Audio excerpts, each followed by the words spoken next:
dari kami tanggapan dari kami itu kami mau kalau di audit kalau bisa fisiknya juga di audit, jangan hanya administrasi saja.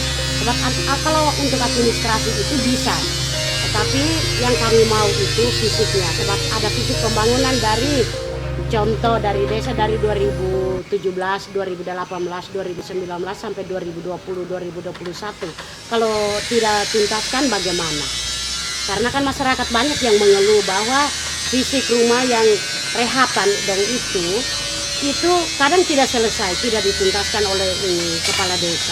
Makanya mereka mengeluh, banyak yang mengeluh bahwa terkadang ada yang mereka kasih keluar anggaran sendiri untuk menyelesaikan itu rehab-rehab atau itu rumah bantuan.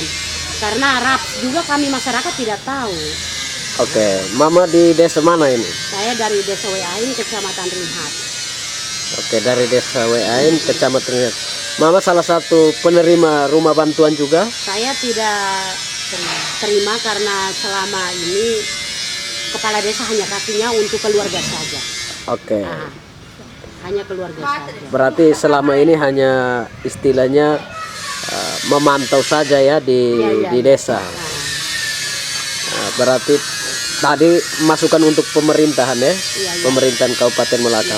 Kalau bisa pemerintahan Kabupaten Melaka tolong audit dengan fisiknya juga. Khusus di desa. Di desa. Desa Weain ya. Desa Weain, iya. Oke. Itu harapan saya sebagai sis di Desa Weain, saya mohon. Bagaimana tanggapannya, seperti apa?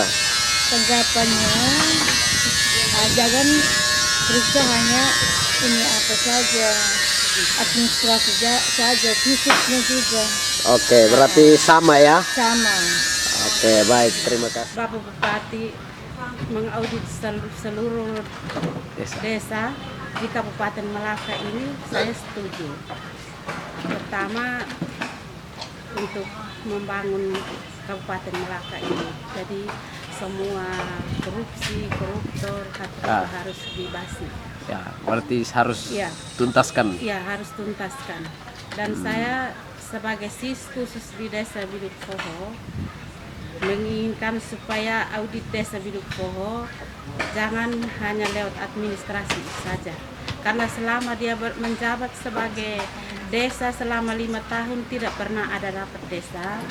Terus administrasinya dibuat sendiri, tidak ada sekretaris, tinggal diam di rumah saja dan kerjanya hanya terima gaji. Oke. Ya, terus untuk semua pembangunan di dalam desa itu, khusus untuk Desa Biduk Poho itu hanya diberikan kepada semua aparat saja. Dan saya selama itu hanya pantau dan saya berharap ya kalau bisa Audit. dia hanya 1 periode saja. Oke. Dan itu benar-benar kami lakukan sehingga Desa Biduk Poho menang untuk calon Bupati dan Wapuk di Desa Biduk Poho. Oke, kampanye kita sudah. Mama di Biduk Poho, Desa Biduk Poho ini sebagai apa? Masuk aparat? Saya di Desa Biduk Poho sebagai masyarakat. Terus saya di Desa Biduk Poho itu bukan mengharapkan bantuan dari pemerintah. Saya hanya sebagai pemantau saja. Selama menjabat sebagai pemerintahan Desa Biduk Poho tidak benar. Menurut Mama ya? Ya, itu menurut Mama, menurut saya. Ya. Karena yang diperhatikan itu hanya aparat saja. Semua bantuan apa saja dari ternak, uang, dana apa semua itu tidak berikan untuk masyarakat, hanya untuk aparat saja. Terus itu tidak pernah ada rapat desa selama menjabat selama 5 tahun. Jadi pembangunan desa untuk apa saja kita tidak pernah tahu, kegiatan apa saja. Berarti desanya tertutup ya? Ya, tertutup sekali. Ya, harapan Mama di audit juga desanya. Ya, di audit seluruh. Jangan hanya administrasi saja, tapi harus ini fisik pembangunannya juga, karena ada pembangunan jalan yang buntu sampai hari ini itu keluar dana berapa banyak. Oke, datangkan alat berat untuk gusur itu tidak bisa karena jurang itu. Sampai sekarang itu tidak ada. Oke, terima kasih Mama. Terima kasih. Terima kasih. Saya Ernia Saham. Saya dari Desa Biduk Poho. mengenai tindakan bupati dan wakil bupati baru yang terpilih yang sudah dilantik, Ya. saya sangat salut dan saya sangat sepakat sekali karena itu hal yang sangat dinantikan oleh semua orang, termasuk masyarakat di desa kami. Ya. Nah, di sini saya hanya mau berpendapat bahwa efek peningkatan dari desa itu dapat bagi masyarakat itu menjadi kontraproduktif Ya. dan mendekatkan transfer dana kecamatan dengan kemacetan dengan kemacetan. Ya. Jadi di sini yang paling penting itu perbaikan SDM di pengurusan desa supaya dana yang begitu besar itu bisa dikelola dengan baik dan produktif bagi masyarakat. Karena yang terjadi di desa itu dana sebesar itu hanya pembangunan apapun itu dilakukan secara tertutup sehingga masyarakat tidak tahu bagaimana alur pembangunan di desa itu.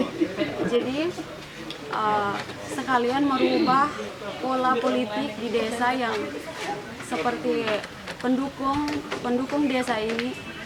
desa ini yang hanya berhak mendapatkan bantuan selama periode pemilihan desa itu.